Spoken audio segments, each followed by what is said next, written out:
ಬೆಂಗಳೂರು ನಗರದ ಹಲವೆಡೆ ಧಾರಾಕಾರ ಮಳೆಯಾಗಿದೆ. ಕೆಆರ್ಪುರಂನ ಭೀಮಯ್ಯ ಲೇಔಟ್ ಸಂಪೂರ್ಣ ಜಲಾವೃತವಾಗಿದೆ. ರಾಜಕಾಲುವೆಯನ್ನ ಸರಿಯಾದ ನಿರ್ವಹಣೆ ಮಾಡದಿದ್ದರಿಂದ ಈ ಅವಾಂತರ ಸೃಷ್ಟಿಯಾಗಿದೆ. ಬೆಂಗಳೂರಿನಲ್ಲಿ ಈ ರೀತಿಯಾಗಿ ಯಾಕೆ ಸಮಸ್ಯೆ ಆಗುತ್ತೆ ಅಂತಂದ್ರೆ ಇದೇ ಕಾರಣ. ಹಲವಾರು ಏರಿಯಾಗಳಲ್ಲಿ ಕೇವಲ ಕೆಆರ್ಪುರಂ ಮಾತ್ರ ಅಲ್ಲ, ಸಾಕಷ್ಟು ಕಡೆ ರಾಜಕಾಲುವೆ ಸರಿಯಾದ ನಿರ್ವಹಣೆಯಾಗಿಲ್ಲ, ರಾಜಕಾಲುವೆ ಒತ್ತುವರಿಯಾಗಿದೆ. ಇದೇ ಕಾರಣದಿಂದಾಗಿ ತಗ್ಗು ಪ್ರದೇಶಗಳಿಗೆ ನೀರು ನುಗ್ಗುತ್ತೆ ಅಥವಾ ರಸ್ತೆಗಳಲ್ಲಿ ನೀರು ನಿಂತ್ಕೊಳ್ಳುತ್ತೆ. ವಾಹನ ಸವಾರರು ಪರದಾಡಬೇಕಾದಂಥ ಪರಿಸ್ಥಿತಿ ನಿರ್ಮಾಣವಾಗುತ್ತೆ, ಮನೆಗಳಿಗೆ ನೀರು ನುಗ್ಗುತ್ತೆ.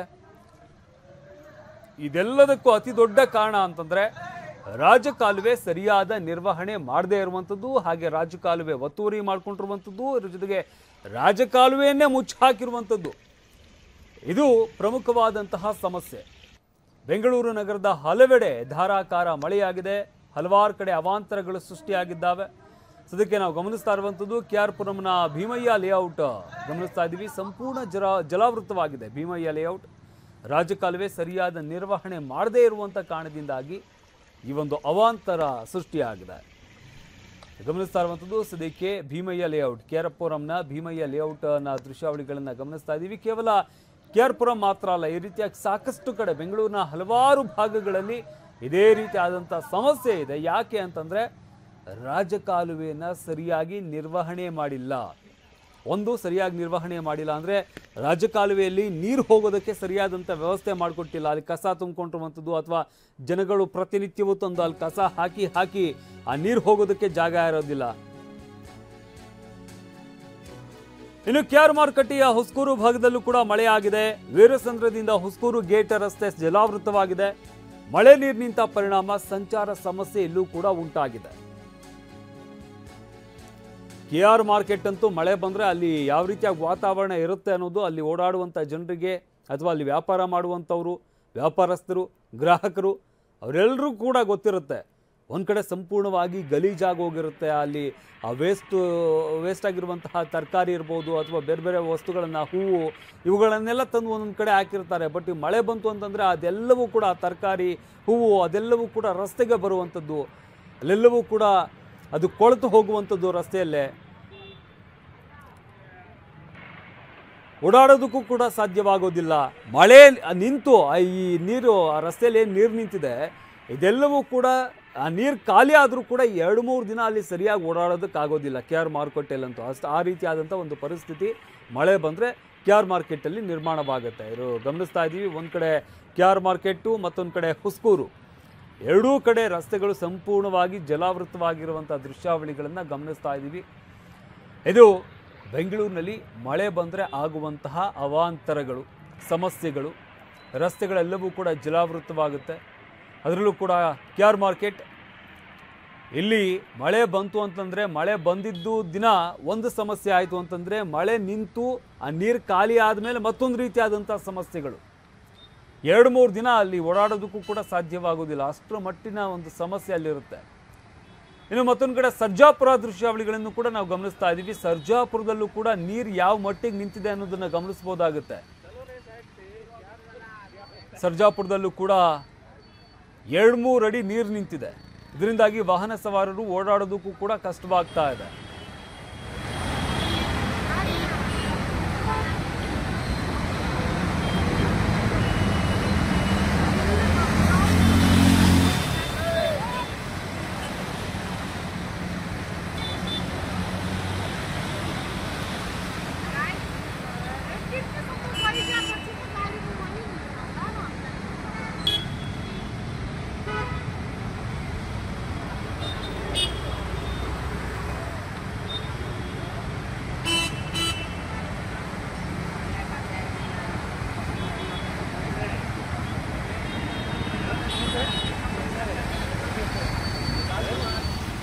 चलो रे साइड से क्या होता है।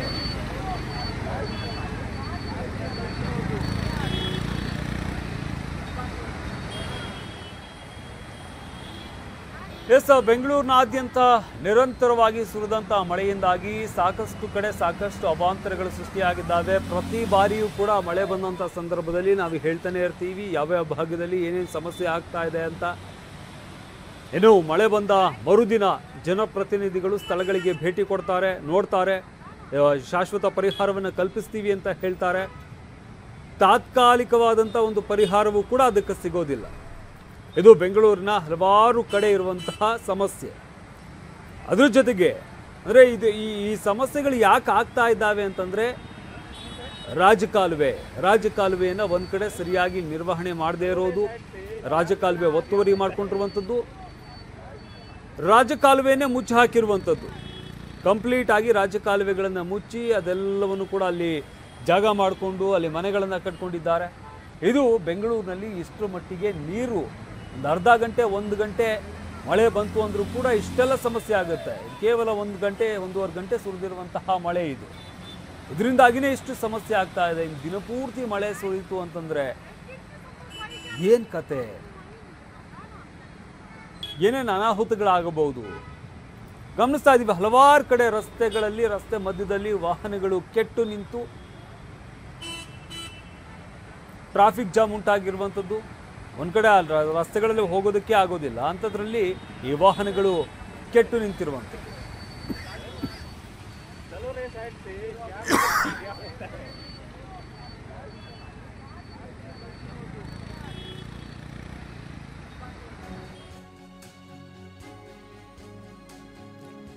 ಬೆಂಗಳೂರಿನಲ್ಲಿ ಭಾರೀ ಮಳೆಯಿಂದ ಸಾಕಷ್ಟು ಅವಾಂತರ ಆಗಿದೆ. Sarjapura, Mahadevapura, Koramangala, Yeshwanthpur, corporation, BTM layout, Manyata tech park ಸೇರಿದಂತೆ ಹಲವಾರು ಕಡೆ ಮಳೆಯಿಂದ ಸಾಕಷ್ಟು ಅವಾಂತರ ಆಗಿದೆ. ಕೆರೆಯಂತಾದ ಬೆಂಗಳೂರು ನಗರದ ಪ್ರಮುಖ ರಸ್ತೆಯಲ್ಲಿ ಸಂಚರಿಸಲಾಗದೆ ವಾಹನ ಸವಾರರು ಪರದಾಡದಂತಹ ದೃಶ್ಯಾವಳಿಗಳು ಕೂಡ ಕಂಡುಬಂತು. ಬೆಂಗಳೂರಿನಲ್ಲಿ ಭಾರೀ ಮಳೆ ಸುರಿದಿರುವಂಥದ್ದು, ಇದರಿಂದಾಗಿ ಸಾಕಷ್ಟು ಅವಾಂತರ ಆಗಿದೆ. ಅದರಲ್ಲೂ ಕೂಡ ಇಲ್ಲಿ ಗಮನಿಸ್ತಾ ಇದ್ದೀವಿ, ರಸ್ತೆ ಬದಿಯಲ್ಲಿ ನಿಲ್ಲಿಸಿದಂತಹ ವಾಹನಗಳು, ಅದಕ್ಕೆ ನೀರು ಹೋಗಿ ವಾಹನಗಳು ಕೂಡ ಕೆಟ್ಟು ನಿಂತಿರುವಂತಹ ಸಾಧ್ಯತೆಗಳು ಕೂಡ ಇರುತ್ತೆ. ಹಲವಾರು ಕಡೆ ಈ ರೀತಿಯಾದ ಸಮಸ್ಯೆ ಆಗ್ತಾ ಇದೆ. ಇನ್ನು ನಮ್ಮ ಪ್ರತಿನಿಧಿ ಶುಭಶ್ರೀ ರಿಚ್ಮಂಡ್ ಸರ್ಕಲ್ನಿಂದ ಒಂದು ಪ್ರತ್ಯಕ್ಷ ವರದಿಯನ್ನು ಕೊಟ್ಟಿದ್ದಾರೆ, ನೋಡೋಣ ಬನ್ನಿ.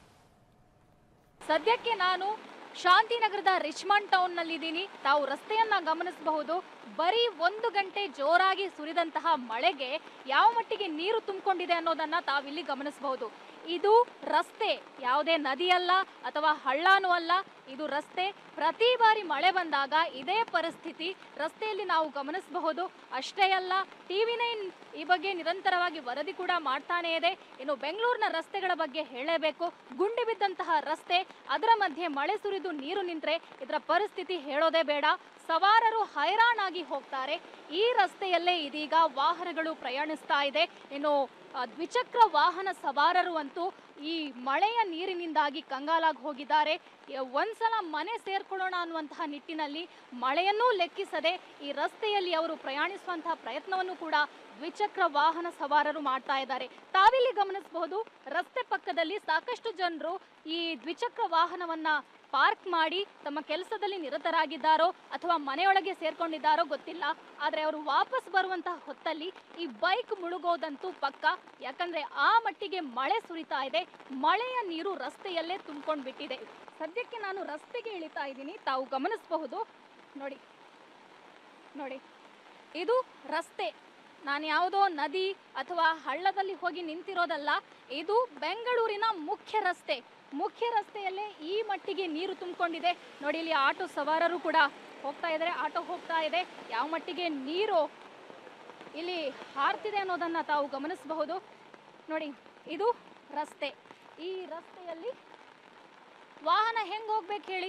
ಜೊತೆಗೆ ರಾತ್ರಿ ಇಷ್ಟೊತ್ತಿಗೆ ಮಳೆ ಸುರಿತಿದೆ ಅಂತ ತಕ್ಷಣ ಯಾವ್ಯಾವ ರಸ್ತೆಯಲ್ಲಿ ಪರಿಸ್ಥಿತಿ ಹೆಂಗಿದೆ ಅನ್ನೋದನ್ನ ನೋಡೋದಕ್ಕೂ ಕೂಡ ಯಾವುದೇ ರೀತಿಯಾಗಿಯೂ ಕೂಡ GBA ಅಧಿಕಾರಿಗಳು ಇಲ್ಲಿಗೆ ಬರ್ತಾ ಇಲ್ಲ. ಇವತ್ತು ಬೇರೆ GBA ಮೀಟಿಂಗ್ ನಡೆಸಿದ್ದಾರೆ. ಯಾವೆಲ್ಲ ನಿರ್ಧಾರಗಳನ್ನ ಕೈಗೊಂಡಿದ್ದಾರೋ ಗೊತ್ತಿಲ್ಲ. ಆದ್ರೆ ಬೆಂಗಳೂರಿನ ರಸ್ತೆ ಗುಂಡಿ, ಅದೇ ರೀತಿ ಮಳೆ ಬಂದಾಗ ರಸ್ತೆಯಲ್ಲಿ ಆಗುವಂತಹ ಅನಾಹುತ, ರಸ್ತೆಯಲ್ಲಿ ನಿಲ್ಲುವಂತಹ ನೀರಿಗೆ ಮೊದಲ ಪರಿಹಾರವನ್ನ GBA ಅಧಿಕಾರಿಗಳು ಕೈಗೊಳ್ಳಬೇಕಾಗಿರೋದು ಅತಿ ಮುಖ್ಯ ಅನ್ನೋದ್ರಲ್ಲಿ ಎರಡು ಮಾತಿಲ್ಲ. ತಾವು ಗಮನಿಸಬಹುದು ನೋಡಿ, ಸ್ವಿಗ್ಗಿ ಝೊಮ್ಯಾಟೊ ಡೆಲಿವರಿ ಹುಡುಗರು ದ್ವಿಚಕ್ರ ವಾಹನದಲ್ಲಿ ಹೋಗ್ತಿದ್ದಾರೆ. ಪಾಪ ಎಂಥ ಮಳೆ ಇರಲಿ, ಗುಡುಗಿರಲಿ, ಪರಿಸ್ಥಿತಿ ಹೇಗೆ ಬೇಕಾದರೂ ಇರಲಿ, ಅವ್ರ ಕೆಲಸವನ್ನ ಮಾಡಲೇಬೇಕಾಗತ್ತೆ. ಯಾಕಂದ್ರೆ ತುತ್ತಿನ ಚೀಲ ಅಂದರೆ ಅವರ ಹೊಟ್ಟೆಪಾಡಿಗಾಗಿ ಅವರು ರಾತ್ರಿ ಹಗಲು ಅನ್ನದೇ ದುಡಿತಾ ಇರ್ತಾರೆ. ಇಂಥ ಸಂದರ್ಭದಲ್ಲಿ ರಸ್ತೆಯಾದರೂ ನೆಟ್ಟಗಿದ್ರೆ ಅವ್ರ ಪಾಡಿಗೆ ಅವರು ದುಡ್ಕೋಬಹುದು. ಆದರೆ ನೋಡಿ, ಈ ಮಟ್ಟಿಗೆ ಇಲ್ಲಿ ನೀರು ತುಂಬ್ಕೊಂಡ್ಬಿಟ್ಟಿದೆ. ಇದರಲ್ಲಿ ಹೆಂಗೆ ಒಂದು ದ್ವಿಚಕ್ರ ವಾಹನ ಹೋಗೋದು ಅನ್ನೋದನ್ನು ತಾವೇ ಹೇಳಬೇಕು. ಇದು ಸದ್ಯಕ್ಕೆ ನಾನು ರಿಚ್ಮಂಡ್ ಟೌನ್ನಲ್ಲಿ ಇರುವಂತಹ ಒಂದು ಮುಖ್ಯ ರಸ್ತೆಯಲ್ಲಿ ನಿಂತಿರುವಂಥದ್ದು. ನನ್ನನ್ನೇ ನೋಡಬಹುದು, ನನ್ನ ಪಾದ ಅಂತೂ ಕಾಣ್ತಾನೆ ಇಲ್ಲ ನಿಮಗೆ, ಆ ಮಟ್ಟಿಗೆ ಇಲ್ಲಿ ನೀರು ತುಂಬಿಕೊಂಡಿದೆ. ಇದು ಬರೀ 1 ಗಂಟೆ ಸುರಿದಂತಹ ಮಳೆ. ಏನೇನಾದರೂ ರಾತ್ರಿ ಪೂರ್ತಿ ಮಳೆ ಸುರಿದ್ರೆ ಬಹುಶಃ ಈ ಕಾಂಪೌಂಡು ಇದೆಲ್ಲವೂ ಕೂಡ ನೀರುಮಯ ಆಗಿಬಿಡುತ್ತೋ ಏನೋ ಅನಿಸುತ್ತೆ. ಸದ್ಯಕ್ಕೆ ಅಧಿಕಾರಿಗಳು ಸೂಕ್ತ ಕ್ರಮ ಕೈಗೊಳ್ಳೋದು ಉತ್ತಮ ಅನ್ನೋದು ಕೂಡ TV9ನ ಕಳಕಳಿ. ಕ್ಯಾಮ್ರಾ ಪರ್ಸನ್ ಶರಣು ಜೊತೆ ಶುಭಶ್ರೀ ಜೈನ್, TV9 ಬೆಂಗಳೂರು.